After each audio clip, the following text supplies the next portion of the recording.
Well, good afternoon, everyone.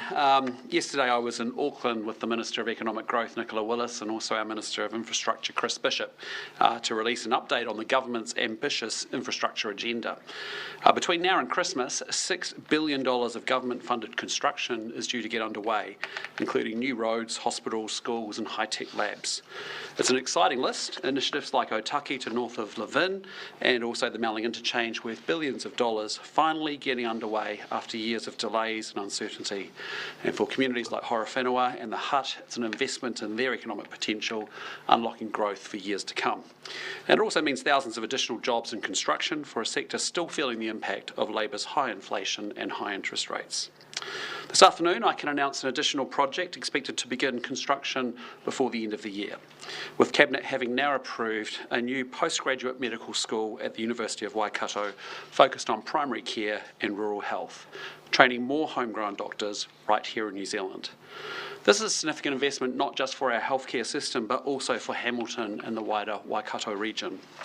New Zealand simply isn't training enough doctors to meet the future needs of our growing ageing population or to replace those doctors retiring.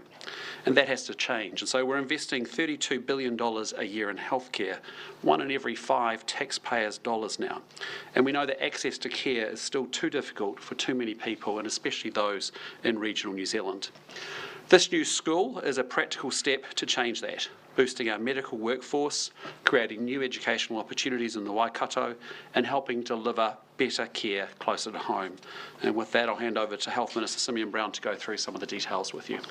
Well, thank you, Prime Minister. And primary care is the backbone of our health system. If we want better outcomes for patients, we need to ensure every New Zealander can see a doctor when they need to, no matter where they live. But right now, too many people are waiting too long for an appointment. We don't have enough doctors, and that's putting pressure across the system, particularly in rural and regional areas. That's why this government is focused on rebuilding the health system from the ground up, delivering record investment, stronger accountability, and a serious plan to strengthen our workforce. Today's decision to establish a third medical school at the University of Waikato is a major step forward. It will offer a graduate entry program with a strong focus on primary and rural health, areas where the need is greatest. Today's decision will allow the University of Waikato to begin construction of new teaching facilities later this year and start planning for 120 clinical placements. The business case confirmed this model will deliver the greatest long-term benefit to New Zealand, not only by expanding our domestic training capacity, but by directing it where it can make the biggest impact. This is about delivering doctors where they're needed the most and training them in communities they will one day serve. It's also a huge win for the Waikato. This initiative will bring significant educational, economic and workforce benefits to the region. The government is contributing $82.85 million towards establishing the school, alongside more than $150 million from the University of Waikato and philanthropic partners. A combined investment that will deliver new teaching facilities, academic jobs, clinical placements and long-term growth for Hamilton and surrounding communities. The University has already shown strong leadership in this space, having introduced new programs in nursing, midwifery and pharmacy. The addition of a medical school strengthens Waikato's position as a centre of excellence in health education and research. The school's graduate entry model supports a broader, more diverse intake, helping attract more students from rural and regional backgrounds and providing a new flexible pathway into medicine. Today's announcement of 120 new doctor training places at Waikato on top of the 100 additional medical training places that are being added over the term of this government across the University of Auckland and the University of Otago strengthens our commitment to training the doctors this country needs. This is a major step forward and a major step toward a more sustainable, better equipped system that meets the needs of patients, particularly in regional and rural communities. We're delivering a health system that is more responsive, more sustainable, and more focused on delivering better access to timely, quality healthcare for all New Zealanders. Thank you. Well, thank you, Simeon. That's exactly the kind of forward-looking initiative we want to see. Government and universities working together to build future health workforce capability, to grow the regions, and also to deliver real healthcare results for New Zealanders. And along with the current Minister of Health, Simeon Brown, the Waikato Medical School is also, I think, a real credit to our former Health Minister, Shane Reti. He's also our Minister of Universities. He'd be here today, but he's currently overseas, and I want to thank him for driving this project and advocating so strongly for it as well. It's certainly a big win for the future of our health workforce. It's a big win for the Waikato, and most importantly, it's a big win for patients. Just my movements this week, I'm here in Wellington till Wednesday, and then on Thursday I'm in Tauranga, Friday I'm in regional Waikato, and back to Auckland for the weekend. And with that, we're very happy to take your questions. The X Party has put out a statement saying it saved the government $200 million. Does National need ACT to spend sensibly? Well, again, sorry, I haven't seen the statement. What? Yes, they put out a statement saying that their actions in government, the cost-benefit analysis, has saved the government about $200 million. Because I think the initial advice was it was going to be about $280 million to do this. You brought it down to $80 look, I mean, this is a project that the National Party campaigned on in the election, and as you've seen, Cabinet's come to a position to make sure that, and to endorse it today. What we've done is, over the last 18 months, is to make sure that actually we want to be reassured that the University of Waikato, given a large portion of this comes from philanthropy and also will ultimately be backstopped by the university themselves. We've spent a lot of time just making sure that they're able to do that. So, it's gone through a business case process.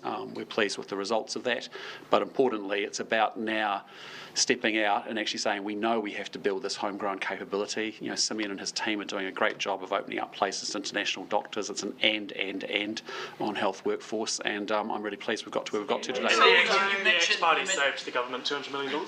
Sorry, we made a cabinet decision as a cabinet, as a government, to say this is a project that we want to progress and go forward with. We obviously put it through a detailed business case, as was the plan, and we've come to a good result and a good outcome. How have you managed to reduce your portion? Sorry, Craig. So I'll go to Craig. I'll come back to. Sorry. Can you talk us a bit more about through those numbers though, because there's quite a big difference between 280 million, which is what you campaigned on, and then the 86 million or whatever it is now. So where's the extra money being made up? I know that some of it's coming from Waikato, but there's still. So this is always going to be a partnership between the government and the university. And as I outlined, there's about $150 million that the university is contributing. They have increased their contribution through this process. They have philanthropic supporters who are backing this in the Waikato, and the government is adding $80 million on top of that to ensure that this is delivered, so that we can have a third medical school. It's a great outcome for New Zealand. It's a great outcome for the Waikato. There's still quite a big gap though, because what you campaigned on was 280 million from the government, another 100 million from Waikato. So the cost is $230 million, I think is the total cost of construction. The $80 million that we're contributing, and the 150 million from the university and philanthropic sources. That's the process that the business case has taken us through to get to that cost. That's what, and now we've agreed as a cabinet to progress with this development. What will that money go towards? That's primarily going towards the establishment of the teaching spaces, the laboratories, and also establishing the space required in the regional communities for the clinical placements as well. So that funding will go towards that. And ultimately that has gone through a rigorous process to get to that number, which allows the first intake of students to now start in 2028. Treasury told the government last year that they had significant doubts that Waikato could stump up with $100 million. Now they're supposed to come up with $150 million. Is this realistic? Well, ultimately, Treasury's been through this rigorously, and as has the Tertiary Education Commission. The Waikato, and you might have seen this morning, the Waikato University's financial position is very strong. It's one of the strongest financial positions of the universities across New Zealand. And also there is significant philanthropic commitment towards this project, which has enabled us to get to the position we're in today. But look, this is a great day for the Waikato. It's a great decision for that region, but also, as the Prime Minister said, a great day for training more doctors and ultimately for patients across New Zealand. Prime Minister, can I just put a point blankly to you? ACT Party says in their press release, ACT saves taxpayers hundreds of millions on Waikato Medical School. Is that correct? Well, I'll just say to you, we go through a government process. We had to evaluate this project. We wanted to be reassured that the Waikato University had the pledges and actually had the philanthropic support that this case relies upon. We wanted to make sure that their own financial balance sheet was in good shape, that they could actually backstop this and afford this, so that the government exposure is $80 million. When you think about it, we're going to train an extra 120 doctors each and every year, through this school, which is fantastic. We've put another 100 places already into Auckland and Otago since we've come to over the term of this government. And what we're doing is, that cost of training doctors will be ongoing for a 10-year period, but equally the capital cost associated with this is only costing the Crown $80 million. And that's because we've reassured ourselves over the last 18 months that we don't want to be in a white elephant situation where the philanthropy doesn't come through or the university hasn't got the financial firepower to backstop it. And that's what we've been reassured about. Who are some of these the rich people with the money? What do you even know? Yeah, and you give me grief for mangling words from time to time, mate. But listen, look, I'm not going to go into the individuals, but just suffice to say there is some serious commitment from some very generous people across the Waikato that I think in due course I'll let them reveal themselves. You said 2 years ago. Can you go into, please, the sort of chunk of the number that is being paid for by philanthropists and the number that's being paid for by the university? Yeah, so look, it's a chunk of 150, but where is that division? Yeah, so let's just to keep it really simple, we're going to have an annual training set of places of 120 extra doctors, in addition to what we've already committed to this term, which kicks off from 2028. Obviously, it's a 4-year program, it's a postgraduate program, so those doctors are trained in a much quicker period of time with an emphasis on primary care and also on regional, provincial healthcare, which is where we really want the emphasis to be.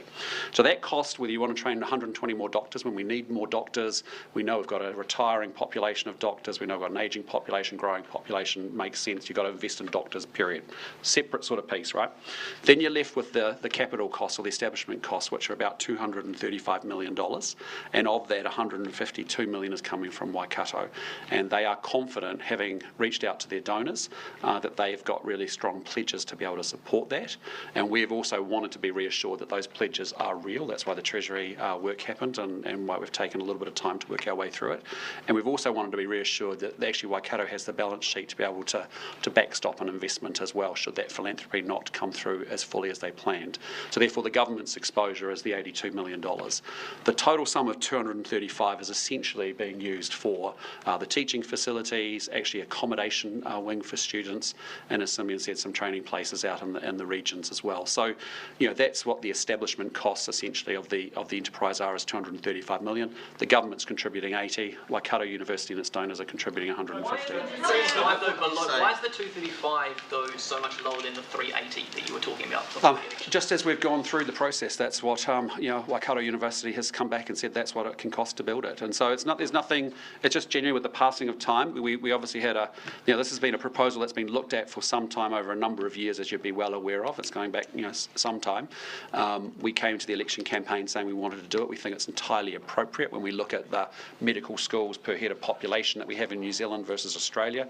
We've essentially got one medical school for 2.6 million Kiwis. In Australia, they've got one medical school for 1.2 million Australians. So, when you fast forward from now, 10 years, 15 years from now, we're going to look back on this as being a very good investment. And the danger is, you can sit around mucking around talking about it, or you can actually get on and do it, so we get that benefit in those years in 2032 and onwards. Can you just go through what those specific differences are? What's been stripped away, or what's the difference there between the 380? Just much more precise economic analysis of actually what it's going to cost to do it. So it was wrong before? Probably we've had a lot more resource go into it to be reassured ourselves, because we wanted to make sure that the government wasn't exposed beyond the $82 million. So it's not a matter of downsizing? No, not at all. No, not at all. The commitment is 120 doctors will be trained. Waikato University, as you know, has done a very good job on things like nursing and midwifery recently as well over the last few years. They are very, very determined to build that into their program. We like the program. It's a 4-year postgraduate program versus the normal sort of 6 years or so that it takes to get through medical school. And also we like the orientation being actually to be in provincial rural New Zealand. Just on the exactly how you got to the figures and why this is now viable, will you be releasing the business case that you've been referring to? Yes. Yes, we will. Yes, we will be. Yes, Well, we've asked following Cabinet's decision today, we've asked for it to be prepared for proactive release. So as soon as that's completed, we'll be releasing it as a proactive release. Can I just say, like I think if you fast forward to 2035 and you're looking back on this decision that we're making today, I don't think there's going to be any debate about it. People are going to say, yes, that makes perfect sense. And what we're trying to do is we want to be much more strategic in the planning of infrastructure in this country. We've gone through a whole cycle where we've had projects on, off, and we're trying to lock and load for the future. And so this is a big investment in the future, knowing that we actually are going to have an ageing population, a growing population, a number of doctors retiring over the next 5 to 10 years. So, we won't regret this when we look back on it. We'll say it was a pretty good decision, and I think that's why we're so excited about it. Sorry. Minister Brown, you talked about a more diverse intake in your opening remarks. Were there any discussions around dedicated spaces for Māori or Pacifica postgrads for the school? Well, I think the key thing about the program here that is unique is going to be the fact that it's going to be attracting people who have already graduated. They may be nurses, they may be paramedics, they may come from a variety of different prior degrees or careers, and it provides them an opportunity to train as doctors and bring their experiences to the role. And so this is built on overseas models which look at the whole idea of training in place, staying in place, so that we can attract and retain people from a diverse range of backgrounds to enter the medical profession and then support the communities that they are part of. So no specific discussions around. Well, I mean, a quarter of the students who go to Waikato University are Māori, so I expect there'll be a large proportion of students who join this to be from Māori communities, and it's going to be from more rural communities. So we are going to ultimately change the way admissions take place by opening it up through postgraduate degrees. These could be nurses, these could be paramedics, these could be from a range of different backgrounds who want to be doctors and support their communities, and the training will be back in their communities. So it's all about training in place, staying in place to support doctors to work in those communities in New Zealand. Has there been any clear communication to the University of Waikato to not have any dedicated kind of MAPAS structure? Well, they'll go through a process around, that's a question ultimately you should put to the University of Waikato. They will have a admission policy that they will have to establish as part of this, but ultimately this is about the model and actually changing the way we train doctors in New Zealand. I just want to be clear though, the government hasn't been clear to the University of Waikato, if we give you this money for this hospital... No, I think you're very clear. Our whole intention here is to support a third medical school, about attracting people from a diverse range of communities and changing the way we train doctors so we can encourage those doctors to actually work in those communities. It's what the Queensland government has done very successfully. It's what other parts of Australia have focused on. Train in place, stay in place. Yeah. Given it is... Sorry, can I say one more thing before Marnie asks another question? But the other thing I'll just say to you, just remember, we've got anywhere from 200 to 300, maybe 350 students from New Zealand studying in Australian universities doing medicine. And once they go there and they do their studies there, yes, so some of them will come back, but not all of them. And so the actual opportunity about creating more spaces and opening up more spaces for medical students, we've been trying to do that by expanding places, obviously in Otago and also in Auckland. But obviously this is quite a big leap forward as we put another 120 slots into training each year. Yeah, I guess what I'm getting at though, has ACT put it on the table as a bottom line? Do not. No. There's a whole separate issue. It honestly is about, now it's in the hands of the university to put together the program that they think best delivers for what our objectives are, which is to actually open up more training spaces, but more importantly to be able to deploy GPs into primary care, and particularly into regional rural New Zealand where we know the need is greatest.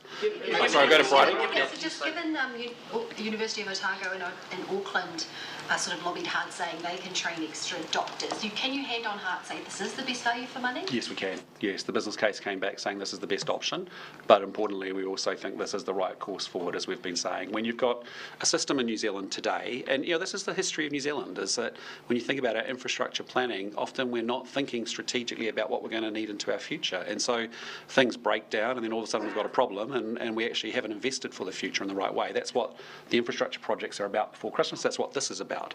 And so genuinely it's sitting there saying, if you're going to have a rising population, you've got one medical school for 2.6 million people, people. When you look at the ratios of what happens in other parts of the world, we look at Australia, one medical school for every 1.2 million Australians. We need to be able to start to move in that place and make this investment.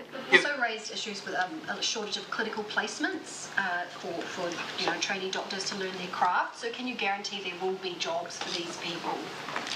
Yeah, look, that's work that is underway, and there's been a lot of work the University of Waikato has been doing around identifying clinical placements. There also is work that Health New Zealand will now be doing subsequent to this decision, to work with all three universities around making sure we're maximising clinical placement capability and capacity across our health system, so that we can train more doctors. So that's a big part of this, to ensure that we've got that capacity. Go to Thomas and I'll come. Given the rural focus of the med school, is it your expectation that when the university comes to setting its admissions criteria that they do? I think Otago has a regional qualification as well, a regional pathway.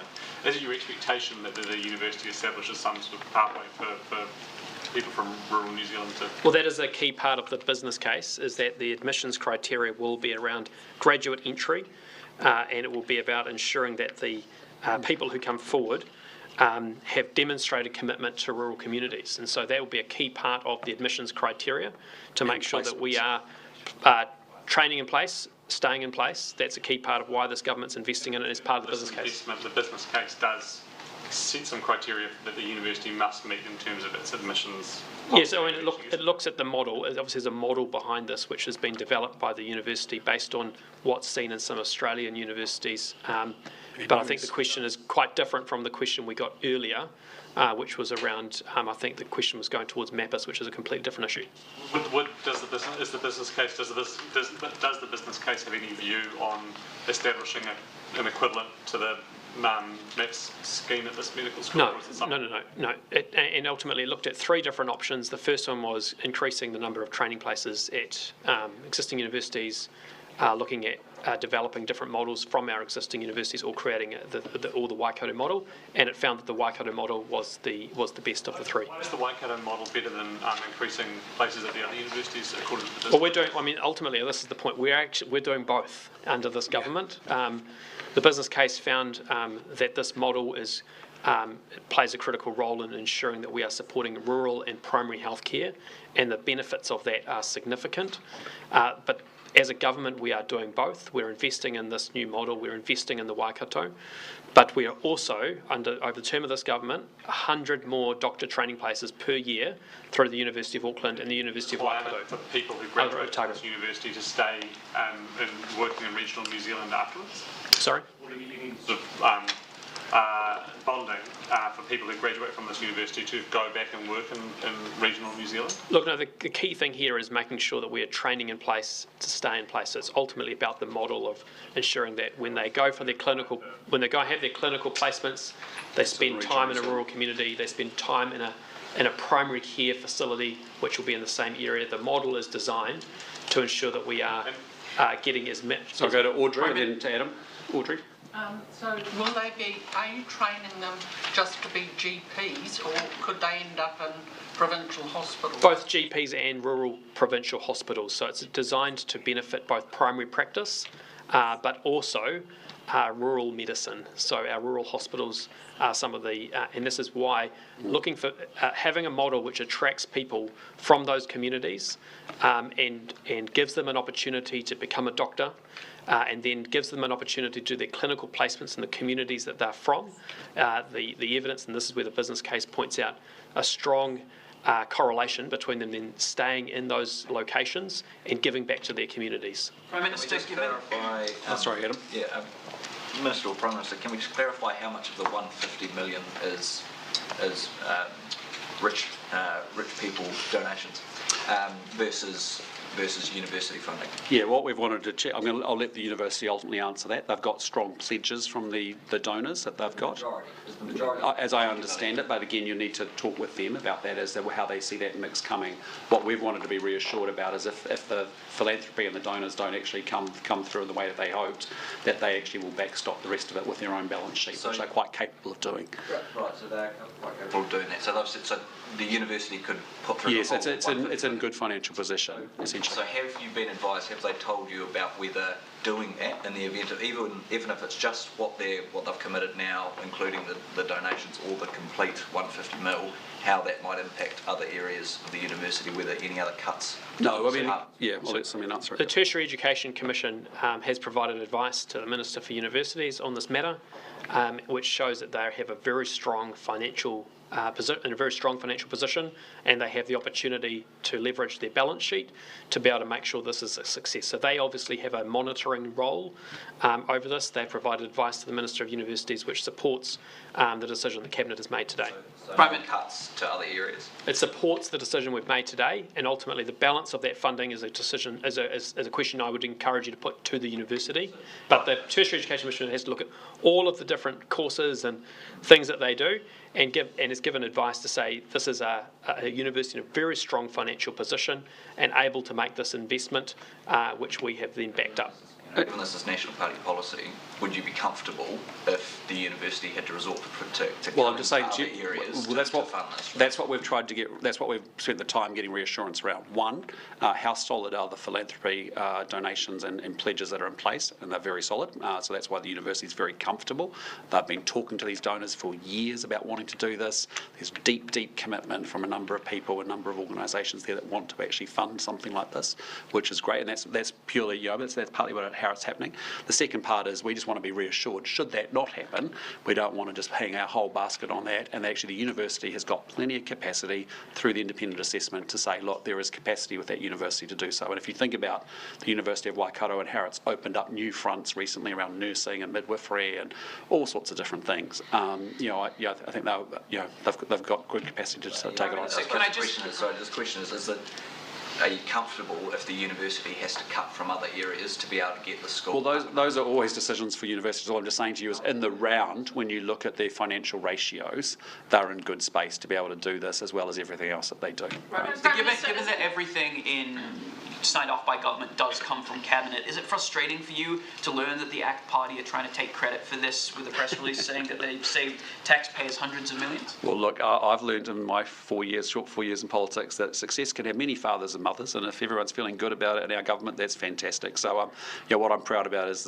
National Party campaigned very strongly on this, and the government's, fully supported and endorsed it, and that's a really great outcome. Prime Minister, is it appropriate for Neil Quigley to be the Vice Chancellor of the university and the Chairman of the Reserve Bank?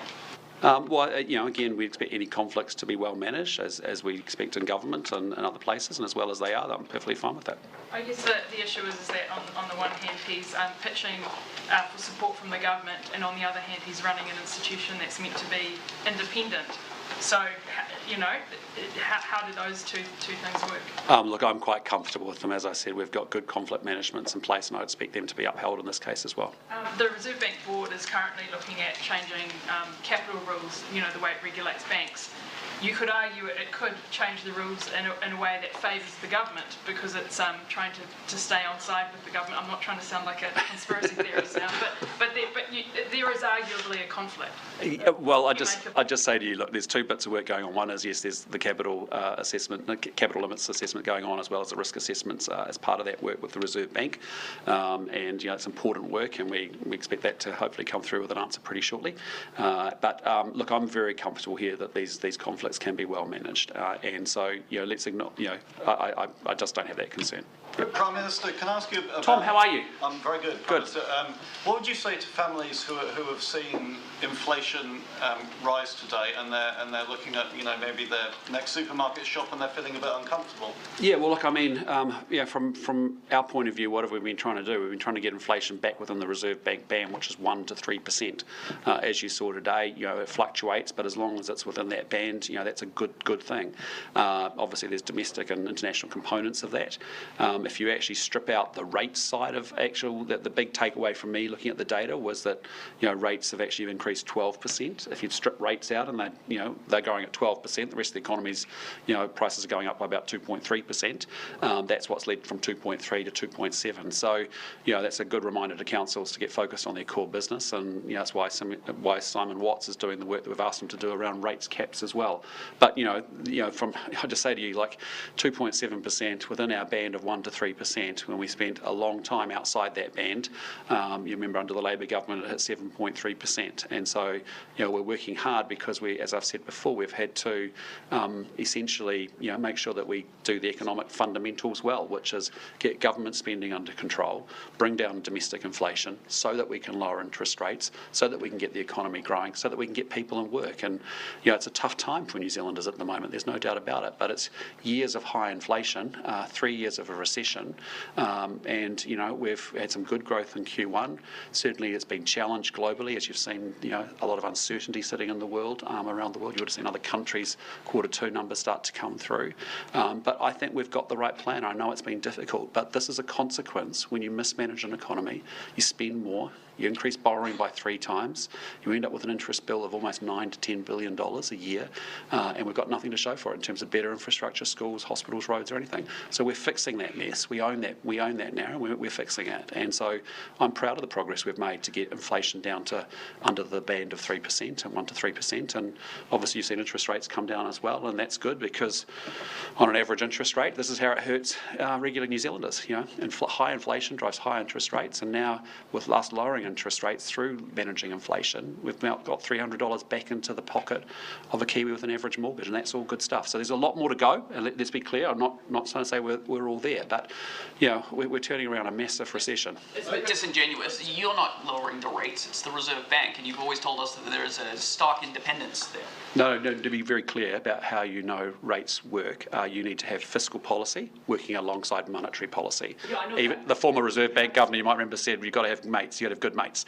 And so you can't have a situation... We have lowered interest rates. You haven't, though. Well, as a government, we've done what we've done fiscally to make sure that we're bringing down domestic inflation and playing our part in it. The previous problem, if you remember, was we had Grant Robertson spending like Billy-O and Chris Hipkins, and we had Adrian Orr and the Reserve Bank printing cash, drove a huge amount of domestic inflation. All of a sudden, the Reserve Bank put the brakes on, and all of a sudden, and Robertson and Hipkins kept spending like nothing. And so that's what causes instability and causes inflation.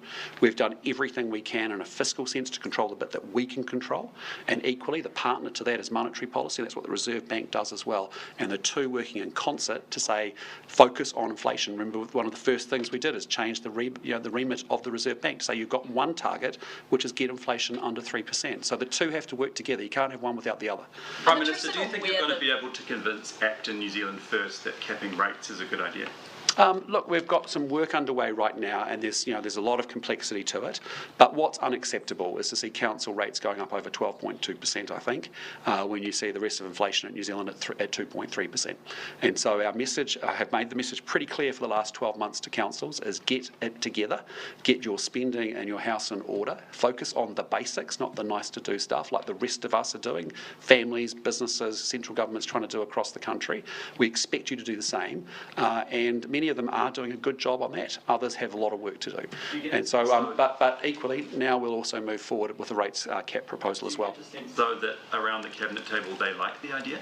Again, not something that's come to cabinet for a discussion yet. As you know, there's quite a few complexities to work through. I'm letting Simon Watts is working that through with a very good set of advisors that have had some experience of that in Australia where it's been implemented, but obviously people who know local government pretty well here in New Zealand as well.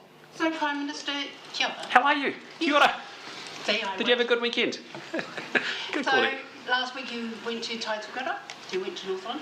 Yep. Do you get a sense, alongside your two ministers, Portaka and Goldsmith, that there is a desire to move closer to a treaty settlement? Well, we met with a number of iwi leaders. We also met with a number of land trusts, for example. Again, as I've found through my conversations privately and the regular meetings I've had with iwi leaders independently of the big public sort of forums and meetings, is that there's a very good alignment. Up in Northland, there's a huge desire to actually grow, and there is no reason why Northland can't be extremely successful. And when you look at the geography that they have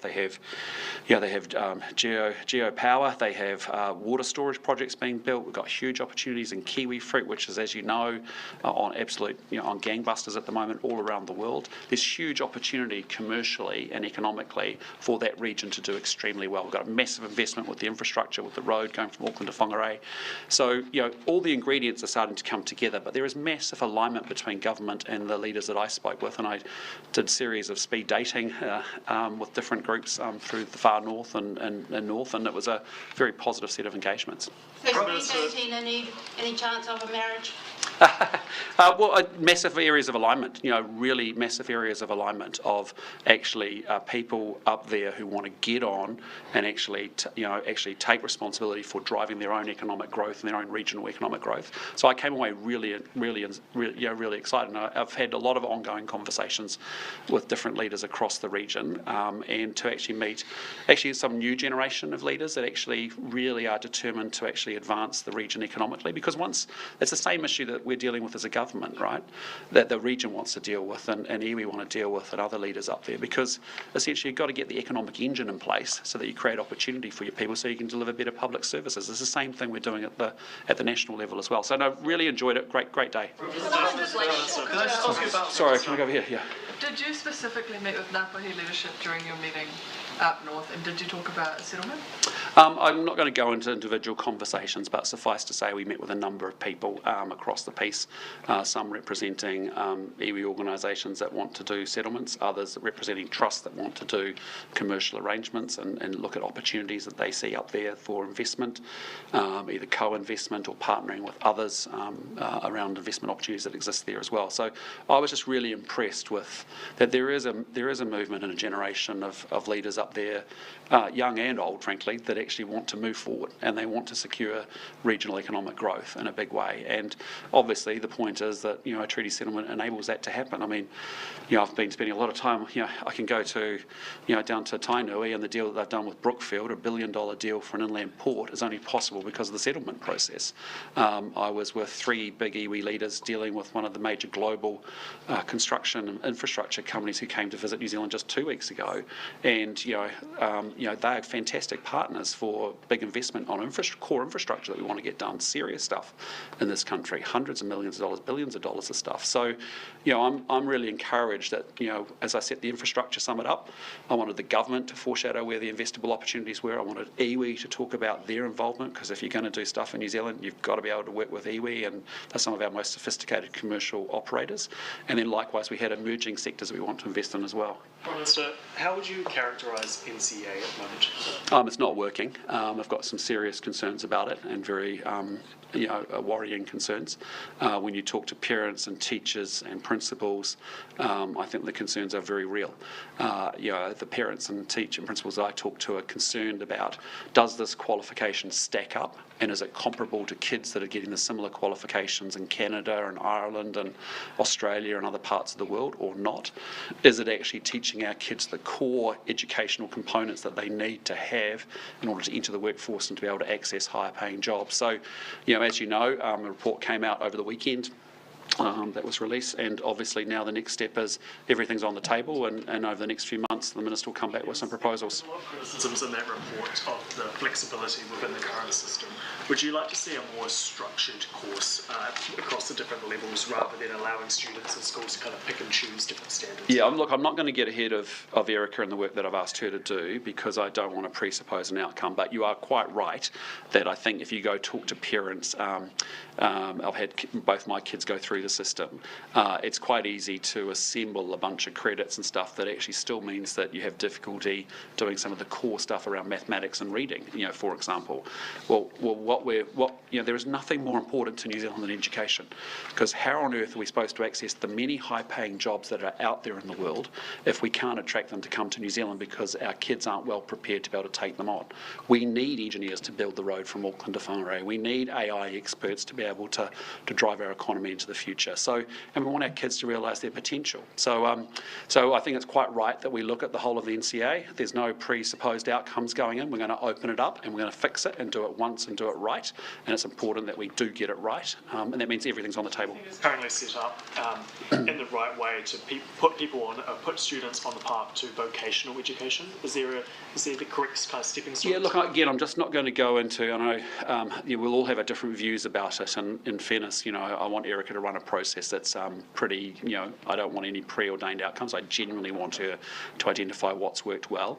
Her and I had spent a lot of time together in opposition, looking at things like structured literacy, structured mathematics, mobile phone bans, all those kinds of things, and we had looked at a lot of international research and did the work in opposition to sort of understand what works, and certainly, year 1 to year 8. This is now moving the focus into the secondary school education. I think all I'm just trying to signal is I'm not just up for a tweak, I'm up for actually a fundamental overhaul of the system, because what I'm not prepared to have is that kids in Canada or Ireland or Singapore or New South Wales at 16 years old are better educated than New Zealanders. That's unacceptable to me. Did the business case for this new medical school touch on the cost of training these new doctors at the existing 2 medical schools versus the cost of this new medical school? Yeah, so it looked at 3 options, as I said earlier, and looked at the costs and the benefits of the 3 options. One was increasing the number of doctor training places at the existing medical schools, the University of Otago and the University of Auckland, but investing in a more rural type program, and the Waikato Medical Schools proposal. Cost between the 3 options? Oh, look, ultimately the business case will be released, as I said, we're going to release that shortly, but the proposal that we've confirmed today came out most favourably. Fair to say that the cost of the other 2 options of beefing up capability at the other 2 medical schools was cheaper than this one? Well, the cost-benefit analysis, which is what we've been through, the rigorous process we've been through, identified that this had the greatest benefits. Ultimately, this has gone through that process. We're going to proactively release that business case shortly. And ultimately, we are also increasing the number of training places at those universities by 100 over the course of this government to make sure that we're doing both an and rather than an or. Well, the difference must be hundreds of millions of dollars though, because you wouldn't have the capital cost of the new med school, right? Look, ultimately... but also, Thomas, sorry, just interrupt. You've got to remember, we're doing a whole new model here, postgraduate training, just like we see in the US, just like we see in Australia. And so it's a 4-year program. So actually the marginal cost of training a doctor through Waikato is slightly cheaper than the 6-year cost of, say, doing it, I imagine, through Otago and through Auckland. All I'm just saying to you is, the business case will be available, you'll be able to go down the wormholes and look at it all. You'll love it. It'll be great. But the point is, from our point of view, yes, there's possibly lower marginal cost of training a doctor. Yes, there's $80 million worth of capital or establishment costs. But in the scheme of things, to be able to get 120 doctors for an $80 million spend on capex and a new model, not bad deal. Today you are blaming higher inflation on wasteful spending at a time when you're announcing something where you've chosen the most expensive. Well, no, that's not fair. That's not fair. We've told you that the business case is better doing this. We've done a business case, but I just say to you, I stand in front of you all in scrums, and you give me grief about what's happening with workforce and doctors we don't have in regional New Zealand. Well, we are doing something about it. We can talk about it like the last lot and just talk it off, but actually we are doing it. Simeon has actually opened up 100 places for international doctors here. We've had 180 oversubscribed. He's expanded the list to 29 countries of people that can get qualified, that can get converted quicker into New Zealand. We are doing everything we can, and all feet are on all accelerators at the same time. So I just know that this is important for us to get the homegrown pathway in place. But I just would say to you, honestly, we're going to get to 2032 and look back and go, gee, there's nothing...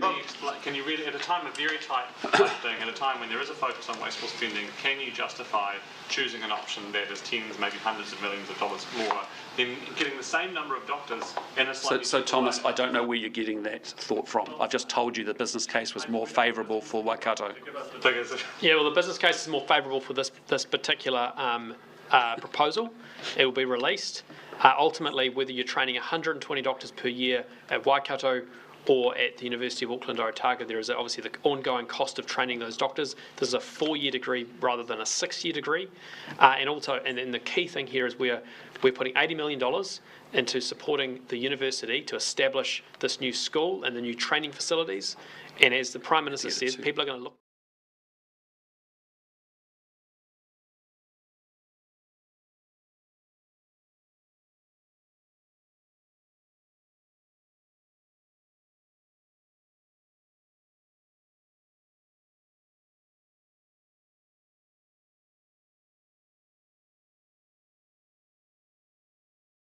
What is your message to the people of Marlborough who rely on that service for specialised healthcare treatment in Christchurch, who now have to drive 4 hours for those appointments? Yeah, really difficult, and I fully, Soundsy is a good operator, and I'd also just say regional routes are incredibly difficult because they're thin and they're hard to make work economically. Ultimately, if there's things that we can do in a regulatory sense, those are conversations they should have with the Minister Meeker.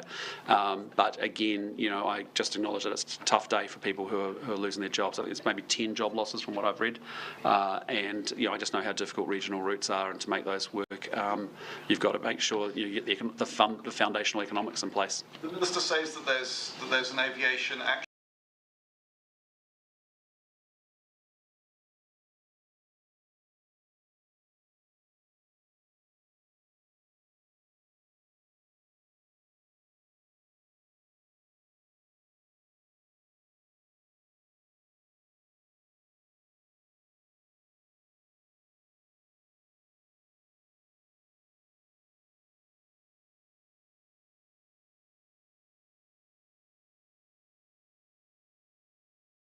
Those flights? Sorry? Would you like to see MPs taking Sounds Air flights on the regional routes? What do you mean, sorry? Would you like to see MPs, and you said people into those flights, would you like to see MPs taking Sounds Air? Yeah, they often do. Yeah, they Took often Origin do. Air the other day. Yeah, I've travelled on, yeah. PSA says that there's 255 civilian roles to go across the NZDF, and that's wrong when we have rising security risks. What's your response to that? Look, it's an issue for the New Zealand Defence Force as to how it organises its own resources. As you know, we're putting $12 billion more into defence in the next 4 years. It's a huge investment. So as to how they deploy between enlisted and civilian people, that's up to them. Prime Minister, the United Nations World Food Programme says its staff on a humanitarian aid convoy in Gaza yesterday saw Israeli forces shooting at Palestinian civilians who were there to collect food packages. Dozens of people have been killed. This is a kind of near daily experience we're hearing about in Gaza. Do you think that the Israeli military, through these actions or any conducted over the last 18 months, has violated international law? Well, what I'd say is that sitting here a long way away from the conflict as a small country, what we can do is put voice to it, and that's what we have been doing. We don't think the Middle East is a stable, stable, secure region or peaceful region with more military action. We want Hamas to release those hostages, and they could do that tomorrow. And they haven't, and they could, and they should. Equally, we don't want Israel occupying Gaza, and that shouldn't happen either. And thirdly, we didn't want Iran with a nuclear weapon. And so we want to see stability and security in that region. We want to see, obviously, the parties are going to solve it through dialogue and through diplomacy, not through more military action. Every day is tragic. I mean, what we are seeing is just absolutely heartbreaking, right? It is beyond belief. But the point is, the parties and the regional actors need to get together, and they need to be able to come to the table, because I'm telling you, more military action, like we've been saying, isn't solving the problem. And what we need to see is a peaceful Middle East. But all we can do is advocate for that. We're not one of the regional partners there. We are making the case very strongly. Where possible, we put more voice and volume to our position through partnering with other friends and like-minded countries, as you've seen recently, around, for example, the sanctions that we've levelled against the two extremist ministers that we think are actually acting illegally with West Bank settlements. We don't believe in that. We think that's wrong. We think that is a contravention of international law. So I just say to you, all we can do is continue to exhort the players to actually to stop the suffering that we're seeing on our TV screens, and you feel for the people. But Hamas, release the hostages. Israel, we don't need Israel in Gaza, and thirdly, we don't want a nuclear Iran as a consequence either. So we need to have diplomacy and dialogue, not more military action. Doesn't solve it. Just to that question, though, specifically, do you believe the Israeli military has violated international law, has committed crimes against humanity or war crimes in Gaza at any stage? Well, again, there are well-established processes. As you know, we support the ICC, and we support our international multilateral bodies and the people that are on the ground to best make those assessments. But I'm not going to make that. I'm not going to make a sweeping statement from New Zealand when I'm not close to it, and I haven't seen that is up for others to determine that are in the region, and I expect them to do that work. But I'm just saying to you, at the macro, if you zoom out, what do we need? We need a clear pathway to a two-state solution where Palestinians and Israelis can live side by side. And for that to happen, you've actually got to have diplomacy and dialogue, because I'm telling you, this endless military action that's now been going on for a long time, Hamas, release those hostages. Do it. Do it. Israel, actually make sure, get out of Gaza. We don't need military activity in Gaza, but they both have to make that happen, and unfortunately you've got to have both parties wanting to do it. Prime Minister, just to clarify, if the appropriate bodies or international bodies deem that, say, open firing on, innocent civilians waiting to gather food is in contravention to international law, and they say that that's illegal, would New Zealand, as you say, lend our voice to that, amplify that and say that it is? Well, again, you've seen us, we uphold international rules-based system and the law, and we support the international institutions that will make those assessments, whatever they may be. But I'm not going to get into a hypothetical sitting here when I'm not in the region judging and having evidence of what has or hasn't happened. I'm not meaning to say one way or another. I'm just saying to you, from New Zealand's point of view, what we need to do is be able to respect whatever decisions those international bodies that we support make, and we will uphold those. Sorry to come back to the Waikato school just quickly. And you may have mentioned this earlier, I might have missed it. But is there funding for the actual training of the students at Waikato? The 80-odd million, if that's going to the building, but what about the actual students' training? Yes, ultimately there'll be the long-term training will come at, that decision will be around making sure that there's 120 training from 2028. That is about making sure we increase the capacity. Today's decision is about establishing the school and all of the establishment costs, and then there'll be a decision around making sure that we increase the number of training spaces, and this is part of the business case that was agreed today by Cabinet. So when will we find out that other number? Ultimately, the business case is going to be released as part of, as I said, the proactive release that we've. Sorry, the annual number. Yeah, there'll be a proactive release of the business case. Yep. Great. Sorry, just quickly, have you seen any outcome from Minister Willis's meeting with Fonterra about the price of butter? Look, I mean, Fonterra requested the meeting with the Minister. She's obviously doing a lot of work, I can tell you, behind the scenes around supermarket and improving, seeing what we can do to increase competition in that sector. And inevitably, I'm sure it's a chance for Fonterra to give their views around the supermarket sector as well. So, what I'm focused on is making sure that we do everything we possibly can to make sure we get a much more competitive supermarket grocery sector in New Zealand. And so, but I know there's a meeting coming up with Fonterra. That's quite normal. She's meeting with large suppliers to get their sense of what's happening in the marketplace as well, for them dealing with the retailers in the same way that she's been talking with the existing retailers as well. So we'll see what happens. Yep. I'm going to ask you an annoying one of those campaign questions. How much is a block of butter? We're about $8.40 in New Zealand at the moment. Yeah. Minister. No. I can show you some if you want to see some. So, but you're obviously getting a bad deal, because I think $8. $10.50. Yeah, don't you worry. It all depends on what size you're talking about. Okay. Are you going 250 or 500? 250. Yep. Minister, when is the